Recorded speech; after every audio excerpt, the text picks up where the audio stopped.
All right, so this tune is, like I said, based off of Little Walter's tune, Shake Dancer.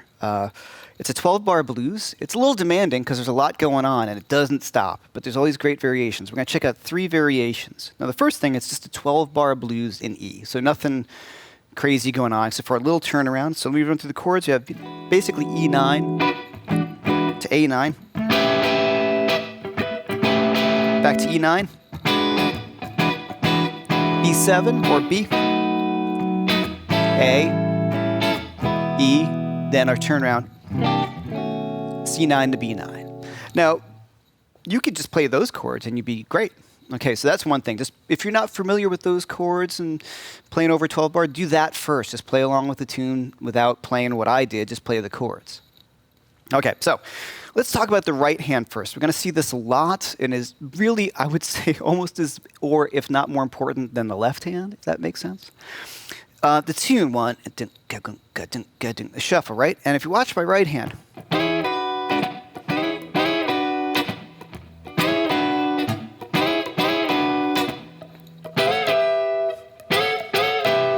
this is always doing that 1 and 2 and 3. And this is playing the shuffle feel, which is a swing eighth. What's a swing eighth? Well, straight eighths, 1 and 2 and 3, and not very bluesy. A swing is like 1 and 2 and 3 and 4 and 1 and 2. So it's got that feel that you must have. And it's all coming from my right hand. So if I'm just doing,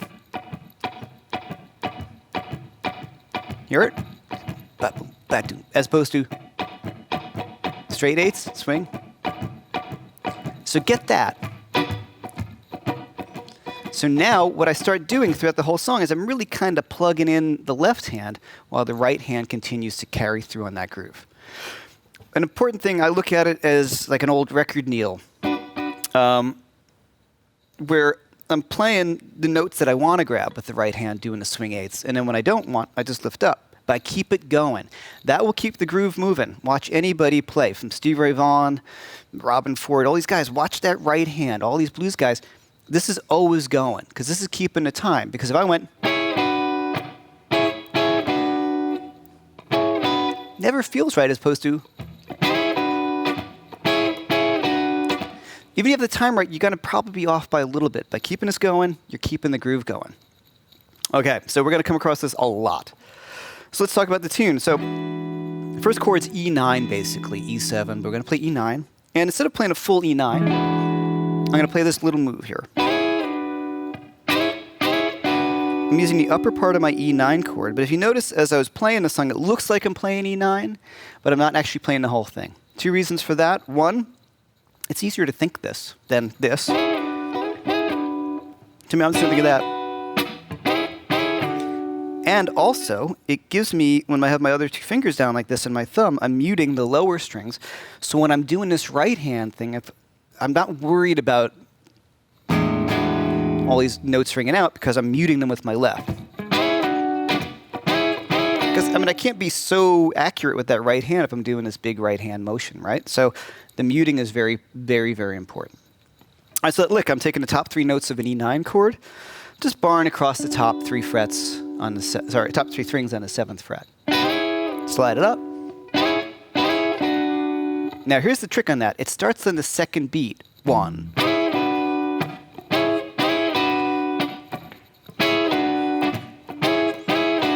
Okay, now watch my right hand, right? So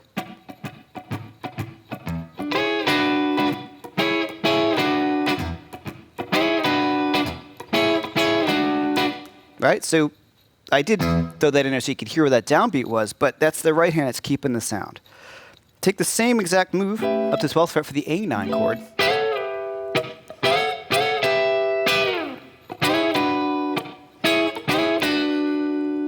Okay, now back down to the E chord. Now for the 5 chord in the turnaround, B7 or B major to A major, I'm just doing this move, which is actually pretty tricky at this tempo. Right, so I'm just outlining the B7 chord. I have the D sharp and the B. I'm just alternating between those 2. Down, pick, up, pick, right? It's pretty tricky, so just isolate that. You listen to the original recording. it's kind of loose, doesn't matter. Just outline it, it'll be great.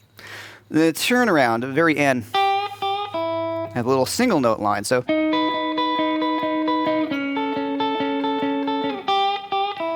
now this, I'm just thinking E minor pentatonic in the open position.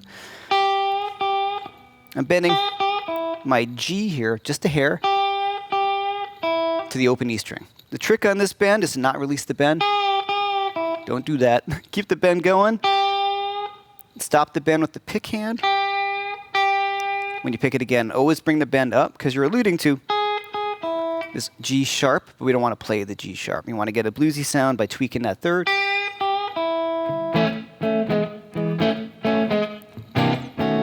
There's my turnaround. So this move, it's basically E7 to A, but smaller. So I'm going to take this finger and I'm going to play the E like this. I'm playing my E note with my second finger. My first finger is getting the G sharp. I'm going to flatten out my third finger for the A. Like Mystery Train. Tons of tunes. That's a really great move to know. Then B9, sorry, C9 to B9 is my turnaround. Now in this one, since that riff can't really flow, it's not an eighth note rhythm, I can't keep this going. So that's the one spot where I go back into this eighth note thing, but I can't, those are faster, so I have to do all downs in that. It sounds best. All right, so let's take a look at the second chorus, which is a little simpler, a little less stuff, but not so much simpler to play. That's the lick. So I'm breaking it up. I'm a little loose with what strings I hit, and don't worry about that. As long as you have the chord formed, it doesn't really matter, right? So don't get too obsessed about what the tab says, or, just get this, and then you're good. So thinking that same move we did before, E to A. But here I want to make sure I get this little hammer on. From my open G string to my G sharp. Common in the blues.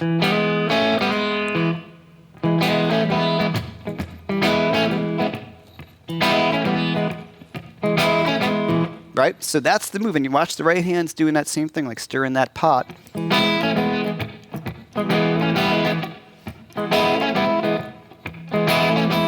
Now I take the same move and move it up to A. And here I have the opportunity to do this slide, which I really like the sound of that. So here's the move. I'm going to form an A triad, A, C sharp, and E to D, right? So I'm just flattening out that finger, same idea.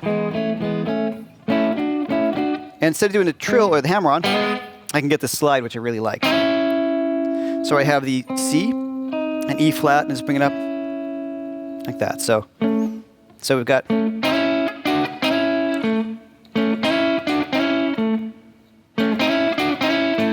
that's the move. It's a great move.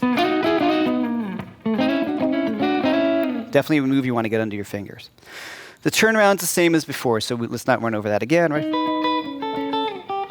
Same turnaround. Now the third chorus has got some really super cool stuff in it. Notice how each thing does something else to really add some dynamics to the song. The first one, kind of nice and big. This little lower, so maybe the melody is right there. And now I want to bring it up to here, which maybe I might do a little later in the song, is this valuable chord. It is E9, once again, but a different voicing. Here we have D, here's my F sharp, which is my 9, G sharp, which is the third of the chord, and my pinky is getting the E. I hear it's almost like a horn section, right? And I'm doing the same move again, so.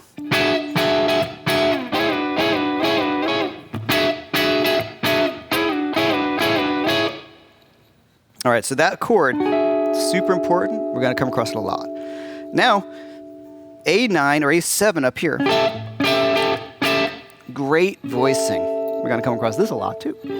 So here I have the C sharp. I don't have my root in the bass. C sharp, G. Here's my A, and my pinky has the E. What's great about this is there's something called voice leading going on. I have this E on the top.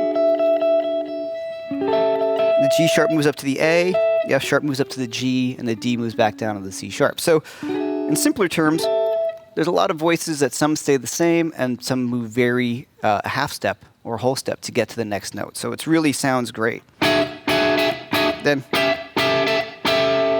right back to that. Same turnaround.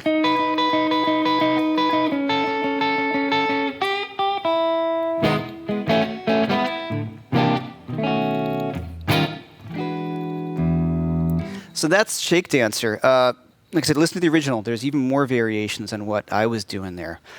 Those are 3, and these moves can be used in any blues, and any tempo, and any feel.